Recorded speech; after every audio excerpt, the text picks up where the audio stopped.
یہ سارا میں ختم کر دوں گا. اب دیکھیں یہ بات جب پیش نظر ہوتی ہے تو ہم کیا کرتے ہیں؟ اب اس کے لیے ظاہر بات ہے ہم نے کیڑے تو نکالنے ہیں نا, اب عیب تو تلاش کرنے. اب ہم لگ گئے عیب کی تلاش میں, لیکن اس کا پیش خیمہ کیا بنا؟ یعنی ریزن یہ بنا کہ ہم نے اسے ذلیل کرنا تھا, اسے بدنام کرنا تھا.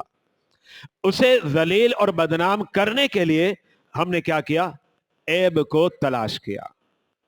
یہ ہے دوسرا مقصد. اور بعض مرتبہ کیا ہوتا ہے, بعض مرتبہ بدگمانی کی بنا پر عیب تلاش نہیں کرتا, کسی کو نقصان پہنچانے کے لیے وہ عیب تلاش نہیں کرتا, بلکہ کیا تھا, ایک آدمی شریف ہے, توجہ رکھیے گا, آدمی بڑا شریف ہے, کسی نے کوئی ہوا اڑائی, باتیں تو ہوا میں اڑتے اڑتے آ جاتی ہے نا, اور وہ یہ تھی کہ اس کے اندر تو یہ خامی ہے, اس کے اندر تو یہ عیب ہے. اب آپ کیا کرتے ہیں؟ آپ اس پر توجہ لے جا رہے ہیں, یار اس کے اندر یہ خامی ہے. آپ کو حیرانگی ہو گئی, آپ کو تعجب ہو گیا, یار میں تو شریف سمجھ رہا تھا, میں تو بڑا دیندار سمجھ رہا تھا, اس کے اندر یہ عیب ہے. اب آپ اس لیے جو آپ کو حیرانگی ہو رہی ہے کہ یہ صحیح بات ہے یا غلط بات ہے, آپ اب اس میں کیا کرتے ہیں؟ تحقیق کرنے لگ جاتے ہیں, اب پھر عیب تلاش کرتے ہیں. یاد رکھیے گا یہ بھی حرام ہے, یہ بھی حرام, کیونکہ قرآن نے عیب تلاش کرنے کو حرام قرار دے دیا. ولا تجسسوا, اب تم نے تجسس نہیں کرنا.